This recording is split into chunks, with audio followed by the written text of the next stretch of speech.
그 갈등을 잘 해결하지 못하는 경우에 싸움이 일어나고 다툼이 일어나는 경우들이 있죠. 그리고 그런 경우에 깨지고 나뉘어지고 서로가 서로를 원수처럼 대하고 완전히 안 보는 관계로 되는 그런 사건들이 발생을 합니다.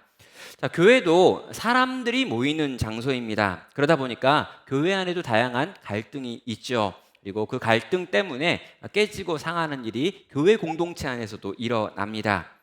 자, 오늘 야고보서는요, 이 교회 안에 일어난 갈등 때문에 싸움이 벌어졌을 때 이 싸움을 어떻게 해결해야 되느냐라고 하는 부분에 대해서 이야기를 하고 있습니다. 자, 4장 1절에서 이렇게 말합니다. 너희 중에 싸움이 어디로부터, 다툼이 어디로부터 나느냐? 너희 지체 중에서 싸우는 정욕으로부터 나는 것이 아니냐라고 하는 말로 시작하죠. 자, 성경은요, 특별히 이 서신서들은요, 그냥 백지 위에 쓰여지는 것이 아닙니다. 자, 모든 서신서들은요, 그 서신서가 쓰여질 수밖에 없는 어떤 이유가 있었고요. 그 이유, 그 사건을 해결하기 위해서 대부분의 편지들이 쓰여지고 있습니다. 자, 그 배경으로 보여지는 게 바로 4장 1절이죠. 교회 안에서 싸움이 난 겁니다. 자, 여기서 싸움이라고 하는 말도 나오고 다툼이라고 하는 표현도 나오는데요. 이건 규모와 관련된 표현입니다. 앞에 나와 있는 싸움이라고 하는 단어는 이 국가 간의 전쟁을 의미하는 단어이고요. 뒤에 나와 있는 다툼이라고 하는 건 개인과 개인이 싸우고 있는 장면을 의미하는 단어로 쓰고 있습니다. 정리하면 야고보는 흩어진 교회들의 상황을 들었는데요. 그 교회들 속에 지금 개인과 개인이 싸우는 경우들이 발생하고 있고 또 그 안에 있는 파당을 나눠 가지고 이파와 이파가 서로 싸우는 일들이 발생하고 있다라고 하는 걸 들은 거예요. 자, 그렇게 교회가 지금 막 싸우고 있다라고 하는 이야기를 들으니까 야고보의 마음 가운데 정말 억장이 무너집니다. 왜냐하면 지금 이미 외부에서 시련이 닥쳐가지고 그 시련 때문에 뿔뿔이 흩어져가지고 공동체를 세워놨는데 그렇게 흩어져 있는 공동체들 안에서 또 싸움이 나가지고 또 깨지고 나누어지는 일이 들려왔기 때문인 거죠. 그래서 야고보는 이 문제에 대해서 해결책을 제시하고 싶어서 이 야고보서라고 하는 편지를 썼고 특별히 4장을 쓰게 됩니다. 자, 우리는 왜 갑자기 교회 분쟁의 문제를 다루는가라고 질문해 볼 수 있죠. 이제까지 있는 내용들을 생각해 보면은요, 이제까지 나왔던 내용이 처음에는 시련에 대해서 이야기하고 유혹에 대해서 이야기하고 그런 다음에는 이런 것들이 말씀이 부족하기 때문이다 해가지고 말씀에 대한 이야기를 좀 하다가 그런 다음에 말에 대해서 이야기하고 지혜에 대해서 이야기했다는 거죠. 자, 그래서 야고보서를 설명하면서 야고보서에는 각각 다른 다양한 문제들에 대한 다양한 답변이 들어있다라고 설명하고 해석하시는 분들이 있습니다. 저는요, 그렇게 보지 않습니다. 그럼 누군가 편지를 썼다면요, 이 편지에 처음부터 끝까지 일관된 어떤 생각이 있는 거지 1장은 이거고 2장은 이거고 3장은 이거고 4장은 이거다 끝 이렇게 서로 분리된 병렬의 이야기를 다루지는 않기 때문이죠.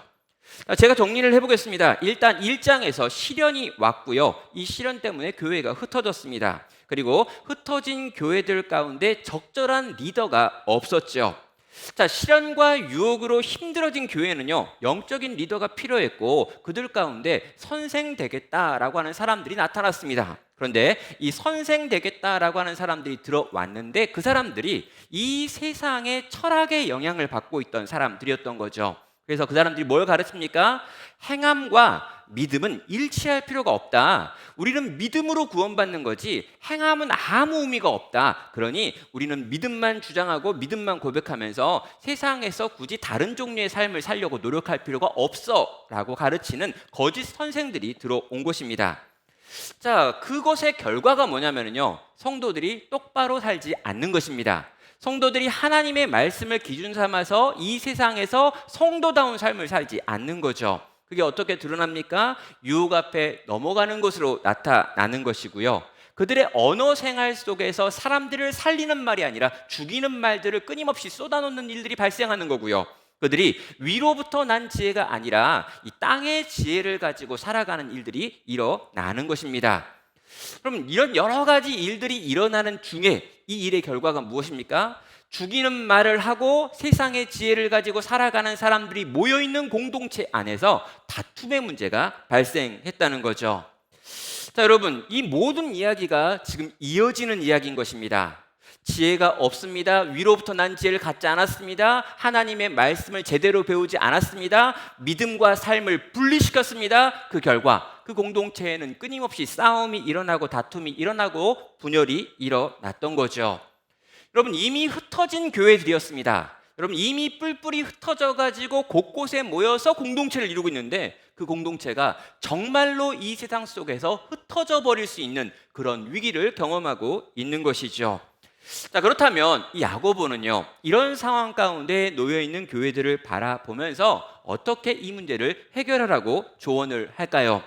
몇 가지로 이 부분을 설명을 하는데요. 이 앞부분에서 이 분쟁이 무슨 원인 때문에 이 분쟁이 일어나는지를 2절과 4절을 통해 가지고 설명을 합니다. 그런 다음에 이 분쟁을 해결하기 위한 마음이 어떤 것인지 중심의 문제를 좀 다뤄요. 그런 다음에 구체적으로 이것에 대한 4가지 제안을 하고 있습니다. 자, 먼저 이 분쟁의 원인을 좀 살펴봐야 되는데요. 우리는 개인 또는 공동체 안에서 우리와 반대되는 개인이나 반대되는 이 사람들의 무리를 만나는 경우들이 있습니다. 저는요, 이런 상황 속에서 절대로 싸우면 안 된다라고 하는 말을 하고 싶지 않습니다. 여러분, 싸움이 필요한 경우가 있습니다. 반드시 관철시켜야 될 때가 있습니다.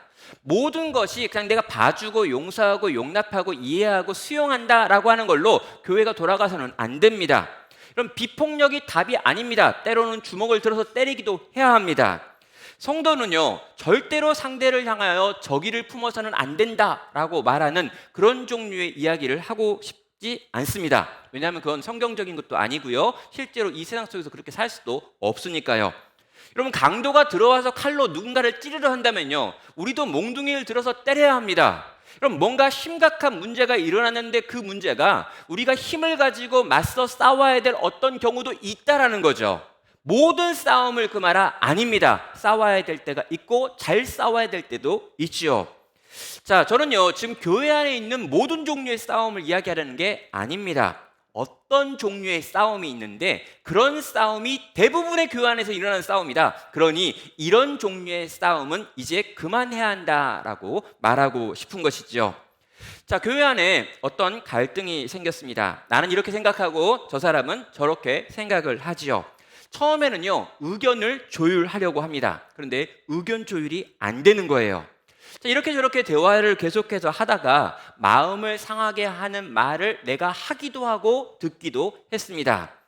자, 교회 안에서 이런 경우가 발생을 하면요, 그 다음 단계로 넘어가진 않습니다. 뭐 주먹을 들어가지고 상대방을 때린다거나 뺨을 때린다거나 침을 뱉는 그 다음 단계는 교회 안에 있는 성실한 그리스도인은 잘 안 해요. 대신 어떻게 합니까? 관계가 껄끄러워지고 다시 얼굴 보기가 싫고 인사할 때 안 받아주고 인사할 때 그냥 쌩까고 가는 거죠.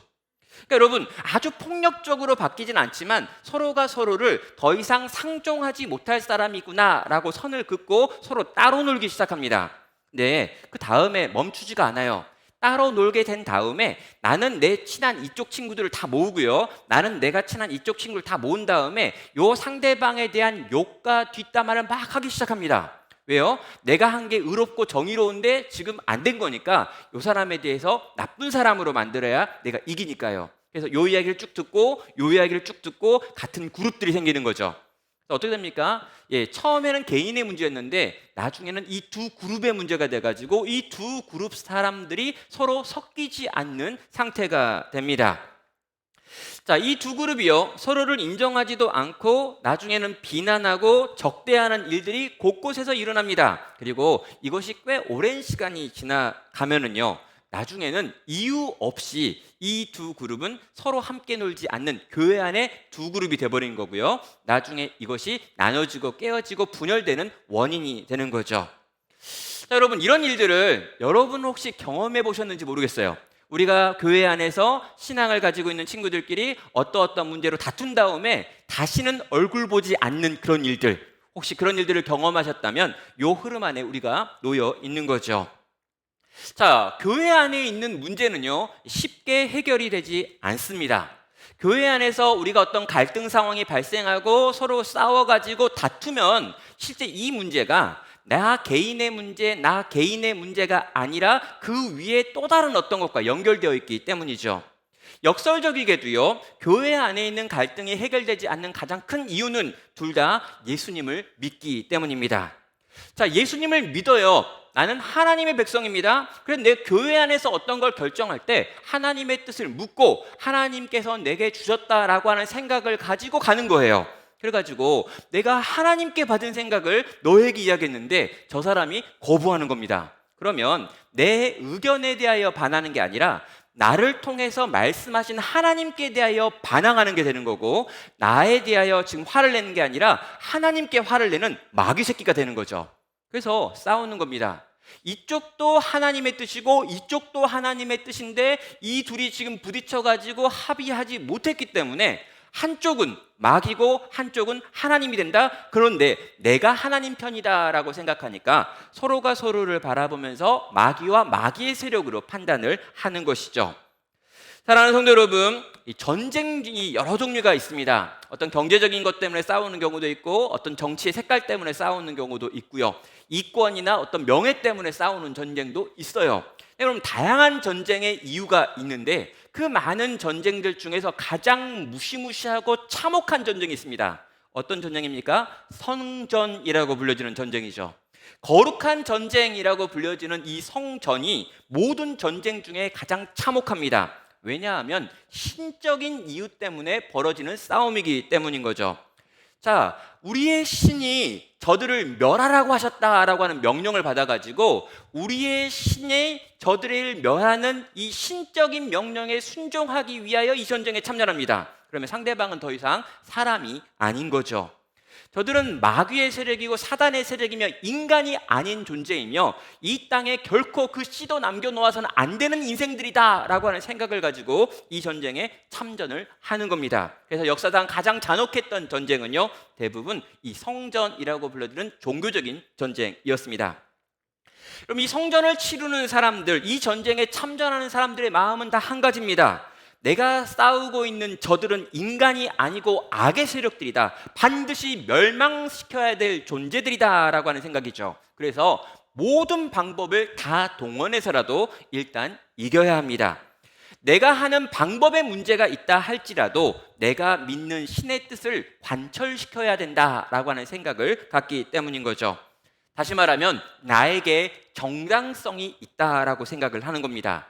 나는 옳고 넌 틀렸다. 나는 하나님 편이고 넌 마귀의 편이다 라고 하는 생각이 이 싸우는 사람의 마음 가운데 있기 때문에요. 이 싸우는 사람들의 갈등은 해결되기가 어렵다라는 거죠. 지금 내가 느끼는 분노는 내가 느끼는 게 아니라 신이 느끼는 분노가 되는 겁니다. 지금 내가 막 화가 나는데 이건 내가 화가 나는 게 아니라 나의 하나님의 이름이 땅에 떨어지고 짓밟히고 있는 것 때문에 화가 난다 이렇게 느끼는 거예요. 그러다 보니까 이 싸움은 반드시 이겨야 되는 거고 절대 패해서는 안 되고 모든 수단과 방법을 다 동원해야 되는 싸움이 되는 겁니다. 자, 여러분, 그래서요 끝까지 가는 거죠. 상대방을 죽일 때까지 가는 겁니다. 여러분, 교회 안에서 갈등이 일어나서 어떤 문제가 해결되는 경우가 있는가? 거의 없어요. 왜냐하면 양쪽이 서로를 마귀화해서 상대방이 없어질 때까지. 그래서 어떻게 합니까? 더 큰 힘을 모아가지고 상대방을 어떻게든 쫓아내는 것. 그래서 교회에서 싸우면 둘 중에 하나가 나가거나 둘 다가 나가는 것으로 늘 끝났던 것입니다. 야고보는요 이렇게 말하고 있는 교회 안에서 다투고 있는 사람들을 보면서 그들이 가지고 있는 그 분노, 그들이 지금 생각하고 있는 그 정당성이 틀린 것이다 라고 하는 말로 이야기를 시작합니다. 너희가 옳다고 말하고 있지만 실제로 그건 옳은 게 아니다. 너희가 지금 뭔가 거룩한 이유를 대고 있고 신적인 이유를 대고 있고 고상한 말들을 하고 있지만 실제 너희가 싸우는 이유는 그게 아니지 하고 말하는 것입니다. 그러면서요 야고보는 두 가지로 이것에 대해서 이야기를 합니다. 첫 번째는 너희 안에 있는 채워지지 않는 욕망 때문에 너희는 그렇게 싸우고 있는 거다라고 이야기를 하고요. 두 번째로 너희가 세상과 벗대 있기 때문에 세상이 교회 안에 들어와 있고 너희 안에 들어와 버렸기 때문에 이런 싸움이 일어나는 것이다 라고 말하고 있죠. 자, 채워지지 않는 욕구는 어디에 있습니까? 2절에 있습니다.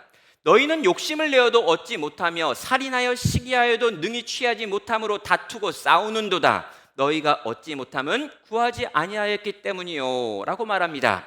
자, 여러분, 욕심을 내어도 얻지 못하고 살인하며 시기하여도 능히 취하지 못하기 때문에 다투고 싸운다라고 지금 선언하고 있다는 거죠. 자, 여러분, 우리가요 무언가 이렇게 욕구가 있는데 이 욕구가 채워지지 않을 때 분노가 느낍니다. 내가 뭔가 하고 싶은 게 있는데 그걸 할 수 있으면 화가 안 나요. 그런데 내가 뭔가 하고 싶은데 그걸 하지 못하게 하고 할 수 없으면 내가 뭔가 하지 못했기 때문에 그냥 화가 납니다.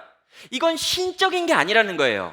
네가 원하는 대로 하고 싶었는데 못한 것 때문에 그냥 화가 난 인간적인 화고 그냥 사람이기 때문에 생각하는 분노고 거기에 무슨 정당한 이유 따위는 없는 거야 라고 말해요. 3절에서 그것을 정욕이라고 말하죠. 이건 본능적인 욕구일 뿐이지 거룩한 욕구나 거룩한 생각이 아니다라는 거예요.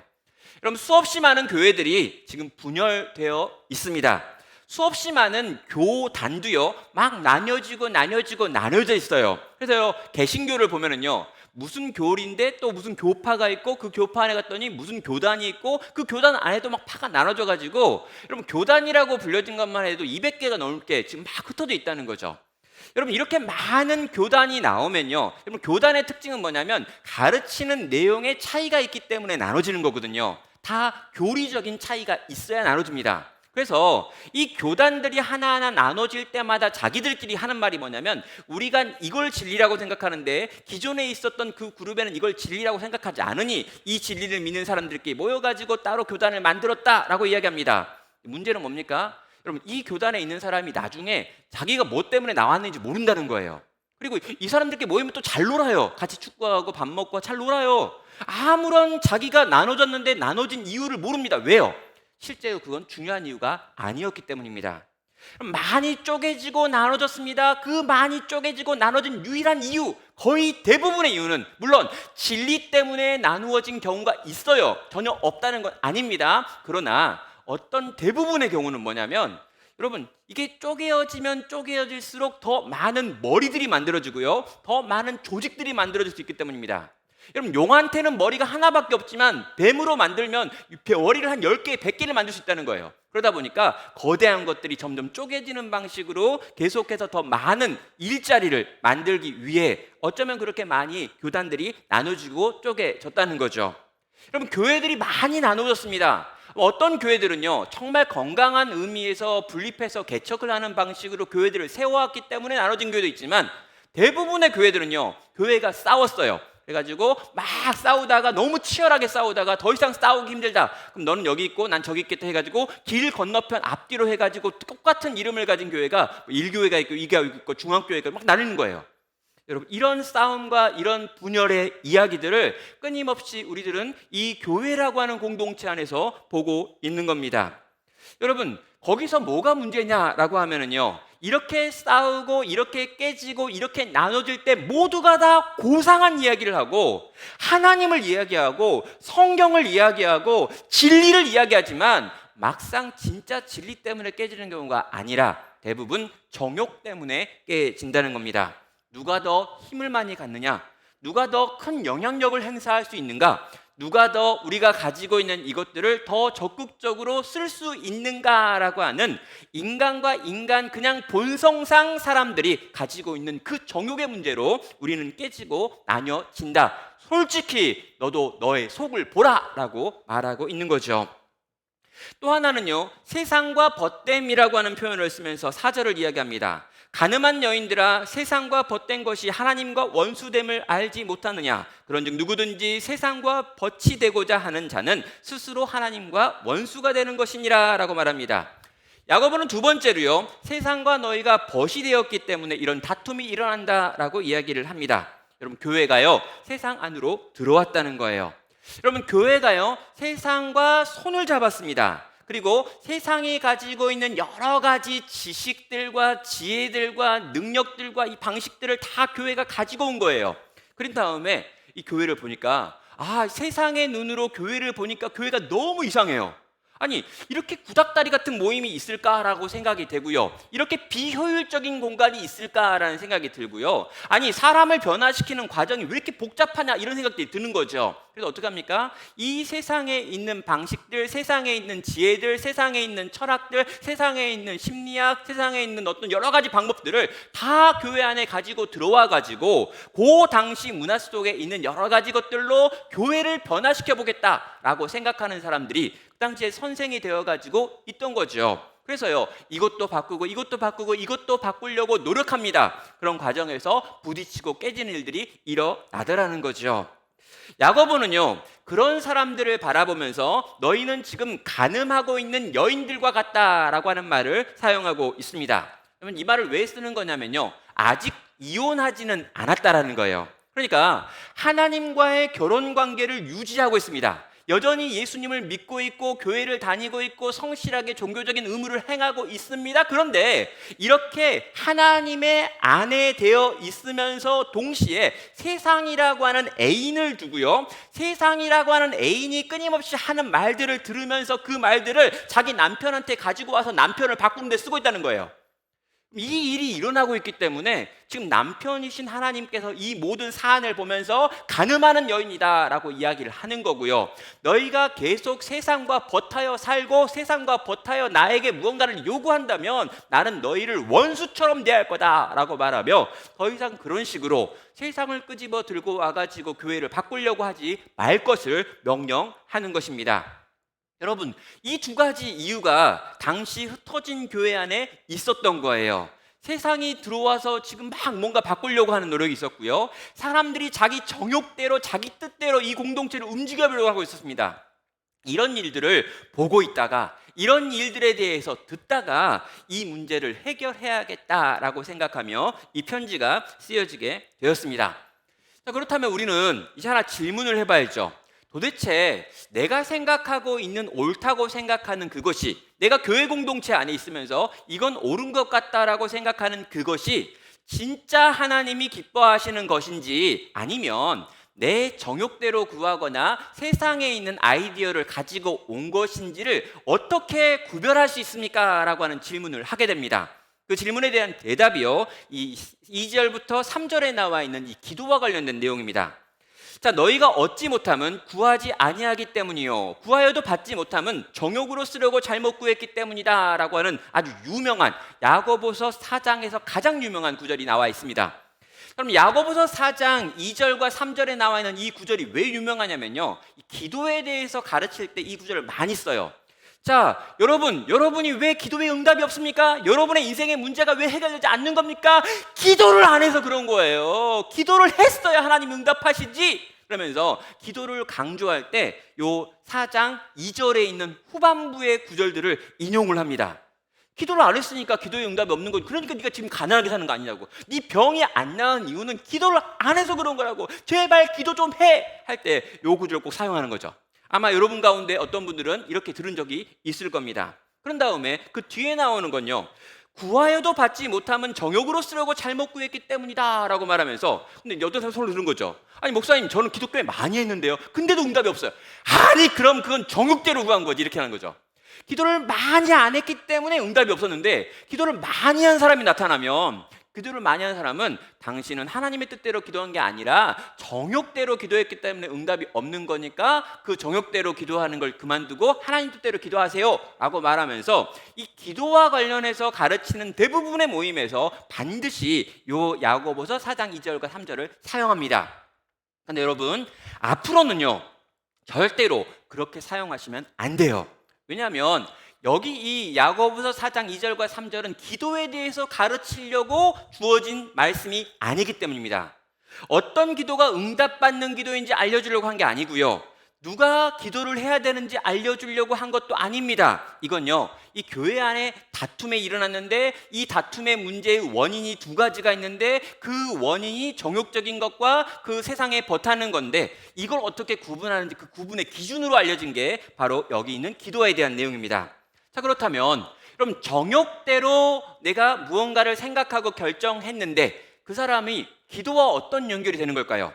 여러분, 정욕대로 무언가를 정하고 정욕대로 무언가를 택하여 싸우고 있는 사람은 기도하지 않습니다. 왜 그럴까요? 기도했다가 하나님이 그거 아니다라고 말하면 너무 당황스러우니까요. 그러니까 내 뜻이 있고 내 계획이 있고 내 목적이 있고 내가 이루고 싶은 게 있어요. 난 이번에 이걸 해가지고 꼭 하고 싶어요. 난 이걸 너무너무 원해요. 근데 너무너무 내가 그걸 원하는데 기도했다가 하나님께서 아닌 것 같아, 애야 포기해, 그러면요 너무 당황스럽잖아요. 그러니까 어떡합니까? 아예 기도하지 않음으로 내가 가지고 있는 내 뜻을 끝까지 관철시킨다는 거죠. 기도하지 않음으로 하나님이 개입하실 여지를 없애려고 하는 자, 그런 자는 지금 정욕대로 구하고 정욕대로 이 싸움을 싸우고 있는 사람이다 라고 이야기하는 거예요. 또 여러분, 구하여도 받지 못하는 사람이 있습니다. 열심히 구하고 있는 거예요. 그러니까 분명히 이 사람이 정욕대로 뭔가 하고 있는 것 같은데 열심히 기도를 많이 해요. 그러면 이 기도의 내용을 들어보라는 거죠. 여러분, 그 기도의 내용이 뭐냐면요, 저 새끼 죽여주세요 이거예요. 저 인간 죽여주세요. 저 인간 좀 없애주세요. 쟤 좀 집이 망하게 해주세요. 그러면서 내가 지금 원하고 있는 그 생각을 관철시키기 위해서 상대방을 폄하하거나 망가뜨리거나 부셔달라고 하는 저주와 심판의 메시지로 내 기도가 꽉 차 있다는 거죠.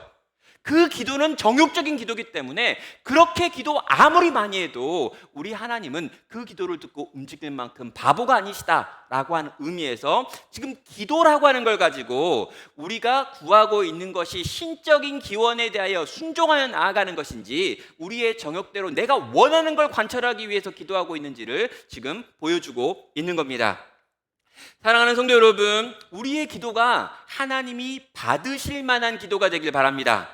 우리의 정욕, 우리가 원하는 걸 성취하고 우리가 원하는 걸 얻어내기 위해서 기도하는 게 아니라 하나님의 뜻을 듣기 위해서, 하나님의 마음을 알기 위해서, 하나님의 생각에 나의 생각을 굴복시키기 위해서 내가 무엇을 생각하고 있건 간에 내 주인님이 뭘 생각하시는지 묻고 그분의 생각에 나를 순종하기 위하여 하는 기도일 때 하나님은 그 기도에 응답하시고 그 기도를 통해 일하시는 분이다 라고 말하며 우리가 어떻게 이 싸움에서 정욕과 하나님의 뜻을 구분해야 될지를 기도를 통해서 보라라고 가르치고 있는 것입니다. 사랑하는 청년 여러분, 우리의 기도가 하나님을 움직이려고 하는 기도가 아니라 우리가 움직이려고 하는 기도 되길 바랍니다. 하나님의 마음을 알고 그 마음에 순종하기 위하여 하나님께 엎드려 구하는 하나님의 백성 되시기를 주님의 이름으로 축원합니다. 자, 이제 또 다음 단계로 넘어가 가지고요, 이 분쟁을 해결하기 위해서 우리에게 필요한 것이 무엇인지를 설명을 하는데요, 하나님은 여기서 은혜에 대한 이야기를 하고 있습니다. 첫 번째 은혜가 등장을 하고요, 두 번째 은혜가 등장을 하는데요, 첫 번째 은혜는 성령님이십니다.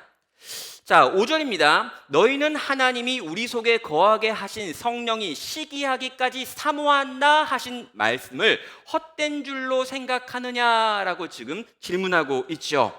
자, 내 안에 이 거대한 정욕이 있고요, 나를 붙들고 있는 세상의 힘이 있습니다. 여러분, 이런 것들을 내가 가지고 교회 공동체 안에서 지금 싸우고 깨지고 분열되고 나누는 일을 막 하고 있다는 거죠.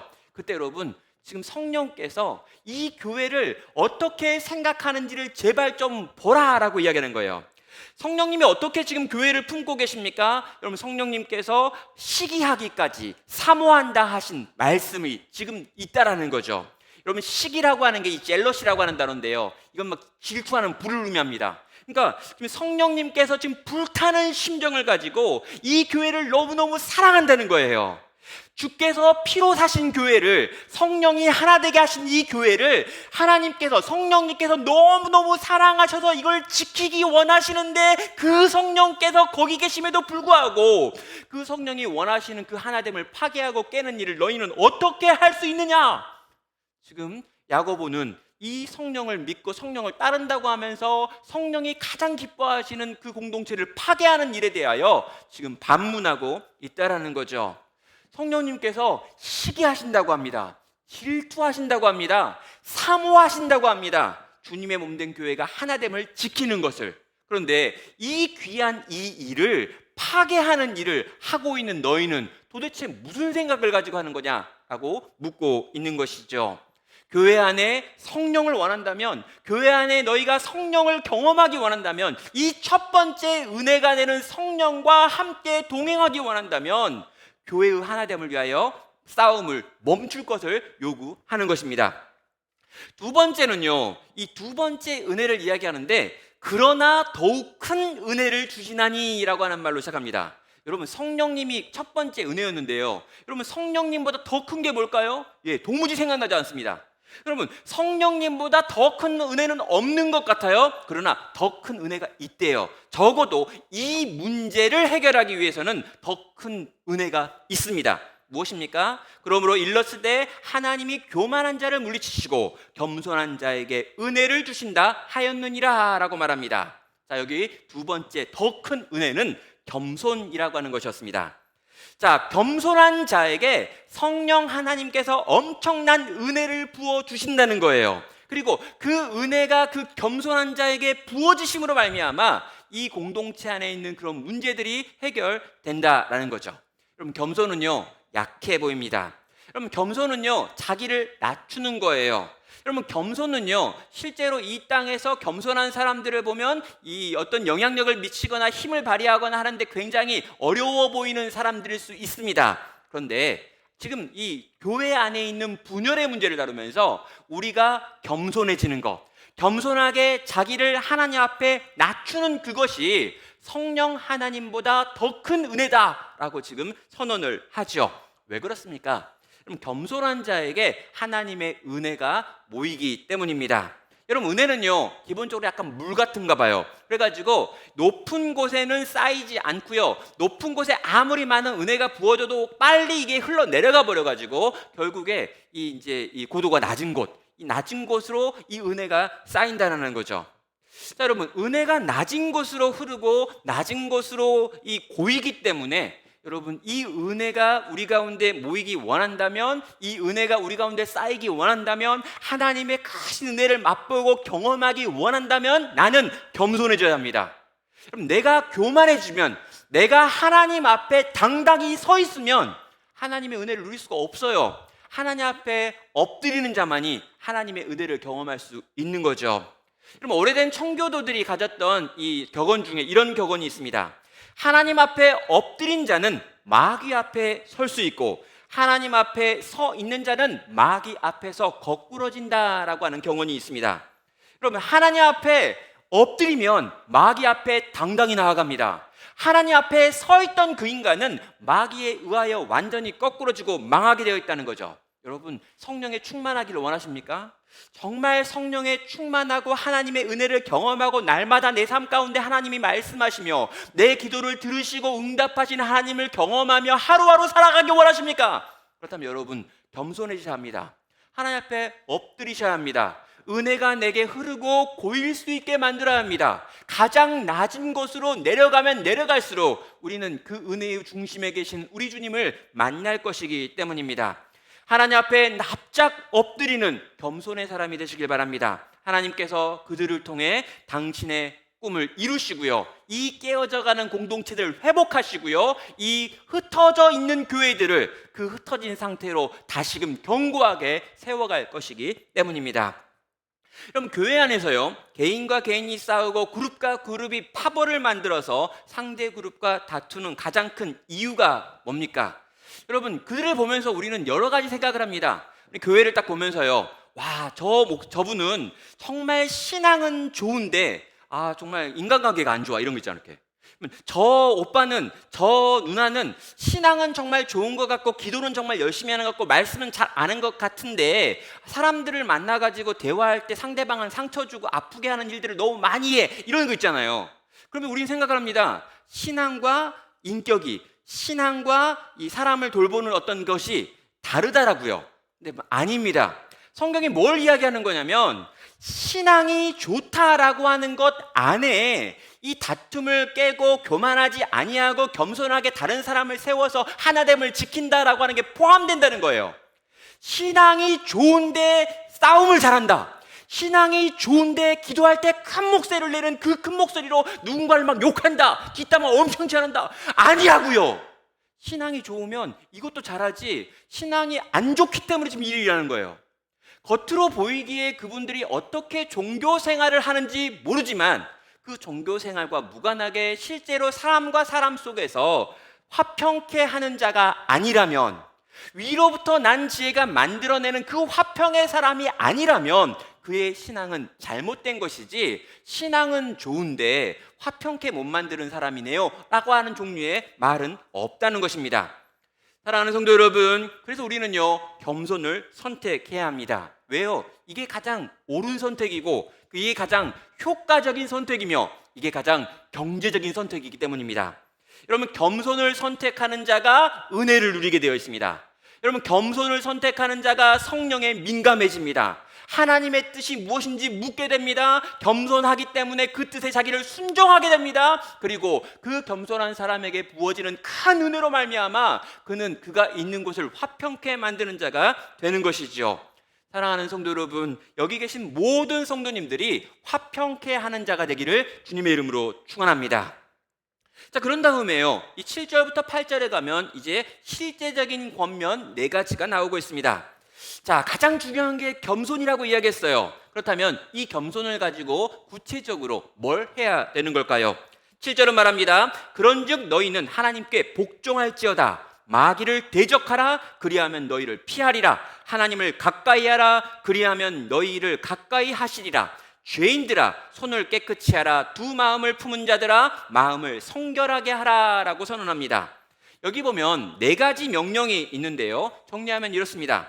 하나님께 복종하라. 마귀를 대적하라. 하나님을 가까이 하라. 손을 깨끗이 하고 마음을 성결하게 하라 라고 하는 명령으로 정리가 됩니다. 자, 가장 먼저 나오는 게 뭐냐면요, 하나님께 복종하라 라고 하는 겁니다. 자, 지금 더 이상요, 이 성경 야고보에서는요 우리의 마음의 문제를 다루고 있지 않습니다. 여러분, 내 마음으로는 저 인간 계속 싫은데요, 내 마음으로는 저 사람과 화해하기 싫어요, 내 마음으로는 계속 이 정도 거리를 유지하면서 그냥 평행선을 달리며 살게요 라고 생각하고 있다 할지라도 그 마음 따위는 중요하지 않고 일단 하나님의 말씀에 순종해라, 복종해라, 내 명령에 복종해라 라고 하나님은 선언하는 것입니다. 여러분, 일부러 하나님은 순복이라고 하는 단어를 쓰고 있습니다. 여러분, 여기 있는 이 순복이라고 하는 단어는 기본적으로 전쟁 용어고 군대 용어예요. 일단 하라는 거예요.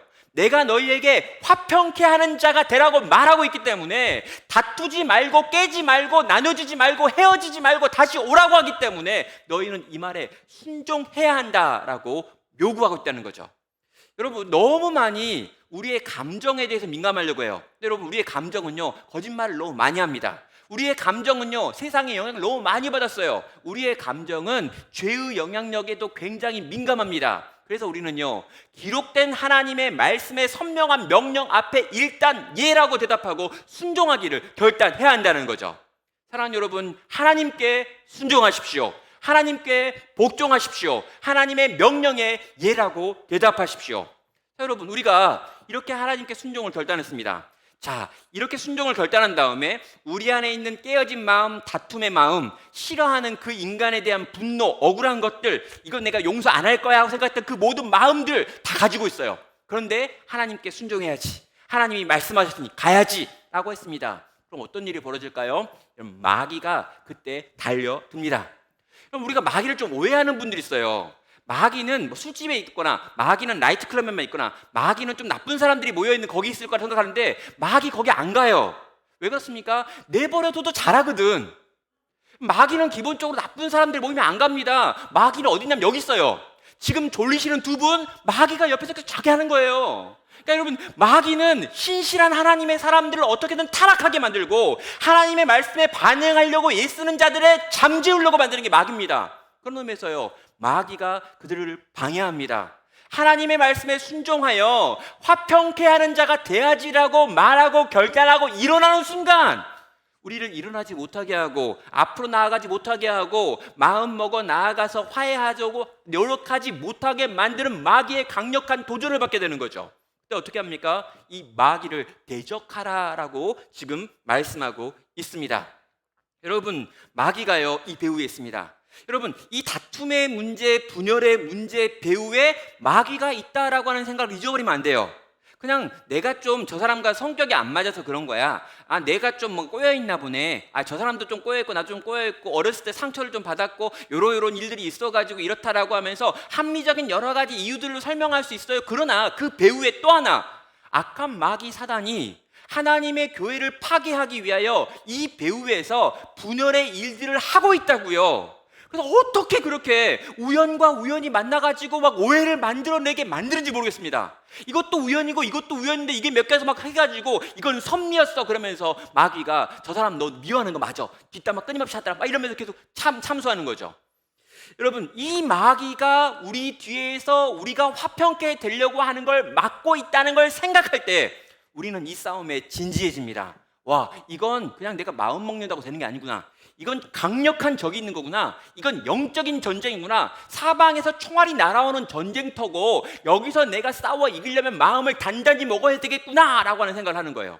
그래서 어떻게 합니까? 이 각오와 다짐을 가지고 이 싸움에 임하는 거죠. 여러분, 화평케 만드는 게요 어려워요. 싸워서 이기는 것보다 하나가 되는 게 훨씬 어렵습니다. 그런데 그 일을 해야 되는 거죠. 그리고 그 일을 하기 위해서 마귀와 싸움, 마귀와의 전쟁, 마귀와의 대적이라고 하는 걸 하게 됩니다.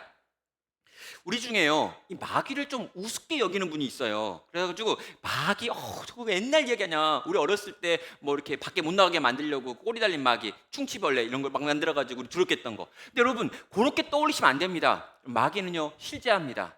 모든 것 배후에서요 실제 이 마귀는 하나님의 백성들을 망가뜨리기 위하여 최선을 다하여 일관되고 성실하게 매번 일하고 있는 존재예요. 그래서요 이 마귀가 진짜 무섭다라는 걸 아는 사람은 누구냐면 실제로 이 마귀를 대적해 보는 사람입니다. 정말로 주님의 뜻에 순종해가지고 내가 하기 싫지만 그럼에도 불구하고 하나님의 말씀에 순종해서 가야지라고 가다 보면요 죽어도 못 가게 만드는 엄청난 힘이 여기 있구나라고 하는 걸 느끼는 거예요. 대적하기 전에는 절대로 못 느낍니다. 그러나 대적하려고 하고 실제로 움직여서 여러분 발을 띄려고 하는 순간 발이 땅바닥에 붙어요.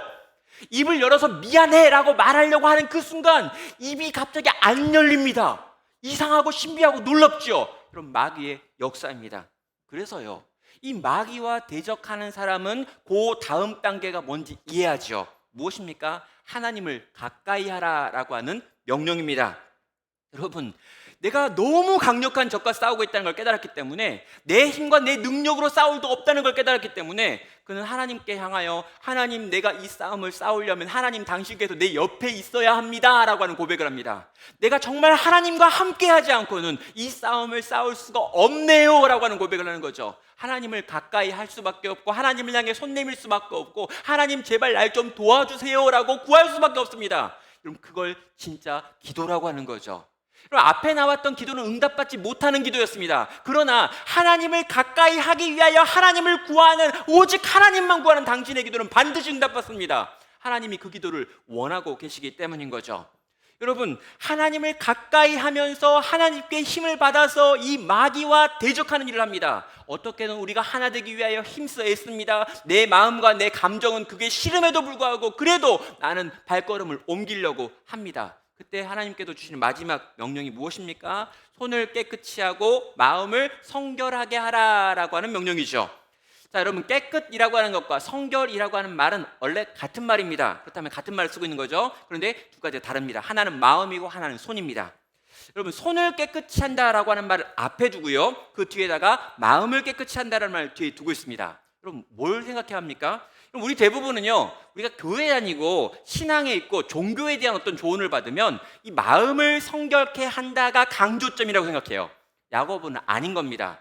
네가 마음을 깨끗하게 한다, 마음으로 다짐한다, 마음으로 각오한다 이거 말고 마음으로 하고 있는 그 각오를 너의 손의 깨끗함으로 증명하라라고 말하는 거예요. 이건 뭡니까? 가라는 거예요. 움직이라는 겁니다. 가서 만나서 그 애의 얼굴을 보고 걔를 향해서 미안하다고 말하고 사랑한다고 말하고 다시 함께 걷자라고 말하라는 겁니다.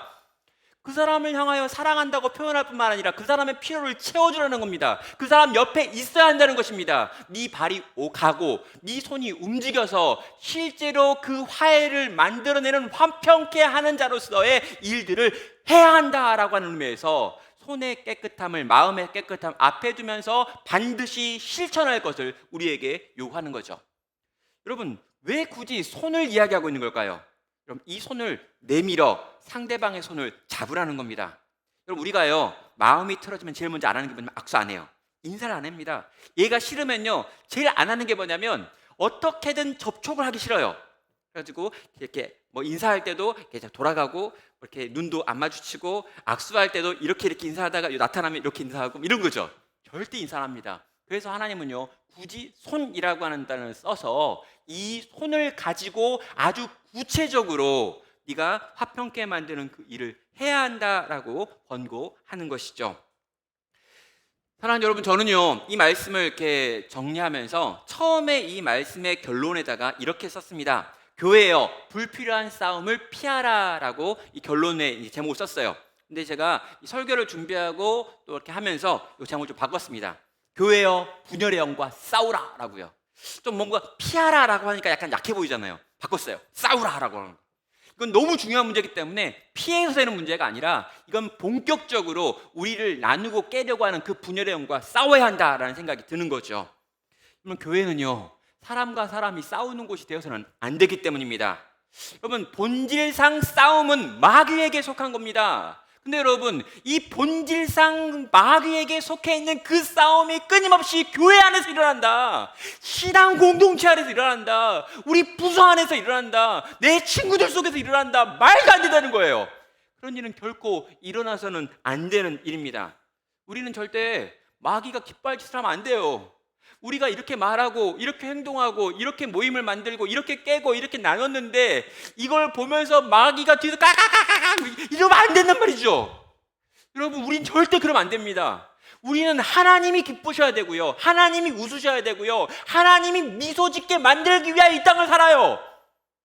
그 반대, 마귀가 즐거워하고 기뻐하면서 자기의 뜻과 자기의 의지가 관철되어서 깨지고 나눠지고 두 팀이 되고 세 팀이 되고 네 팀이 되어가지고 분열되어가지고 서로 싸우고 있는 그 모양, 그건요, 결코 하나님께 영광이 되지 않는다는 것입니다. 사랑하는 성도 여러분, 우리 안에 있는 이 분노, 우리 안에 있는 이 싸움의 이유라고 생각했던 그것이 정당하다라고 여겼던 그것들을 이 말씀의 거울 앞에 비춰가지고 정말 그렇게 정당한 것이었는지 돌아보시기를 바랍니다. 또 여러분, 내가 생각하고 내가 가지고 있는 그 마음의 배후에 혹여나 마귀가 개입해가지고 이렇게 만들어 놓은 건 아닌지 살펴보시기를 바랍니다. 여러분, 이 문제를 해결하기 위해서 위로부터 난 지혜이신 하나님께 은혜를 구하고 성령 하나님께서 이 땅의 교회를 어떻게 생각하는지를 제발 좀 깨달아 알 수 있는 눈을 달라고, 마음을 달라고 구하시길 바랍니다. 하나님의 크신 은혜가 내게 임하려면 내가 겸손해져야 되고 하나님 앞에 엎드려져야 되는 존재다라고 하는 걸 다시 한번 생각하시길 바랍니다. 그리고 겸손하게 낮아져서 정말 하나님의 은혜가 내게 임하기를, 또 우리에게 임하기를 구하시기를 바랍니다. 그럼 그때 어떤 일이 벌어집니까? 하나님의 역전의 이야기가 이루어지기 때문입니다. 9절과 10절은 이렇게 말합니다. 슬퍼하며 애통하며 울지어다. 너희 웃음을 애통으로 바꾸고 너희 즐거움을 근심으로 바꿀지어다. 주 앞에서 낮추라. 그리하면 주께서 너희를 높이시리라. 사랑 여러분, 내가 누군가를 용서하고요, 내 안에 분노의 문제를 내 안에서 해결하고 그 사람을 향해서 다시 사랑으로 나아가고 다시 하나됨을 위하여 깨어진 것들을 합치려고 하는 과정에는요, 반드시 겸손이 필요합니다. 그리고 이 겸손은 쉽지 않아요. 슬프고요, 애통하고요, 또 눈물이 날 수도 있습니다. 그런데 여러분, 이 과정에서 나를 낮추면 어떤 일이 벌어집니까? 주 앞에 낮아져 있는 너를 주께서 다시 높이시리라 라고 약속하고 계신 것이죠. 사랑하는 성도 여러분, 마귀는 지금도 끊임없이 우리를 분열시키려고 하고 있습니다. 은혜 받은 하나님의 교회를 끊임없이 분열시키려고 하는 게 마귀의 일관된 전략입니다. 그럼 이 전략과 이 계획 속에서 우리는 화평을 지켜내야 되는 거죠. 우리의 하나됨을 지키고 우리의 사랑함을 지키고 우리의 형제됨과 우리의 자매됨을 지켜내는 것입니다. 성도 여러분, 마귀를 대적하십시오. 하나님께 복종함으로 마귀를 이기십시오. 하나님을 가까이 하십시오. 그리고 우리에게 주어져 있는 그 마음을 오늘 우리의 손으로 표현하고 드러내는 복된 하나님의 사람 되시기를 주님의 이름으로 축원합니다. 이 시간 우리 들은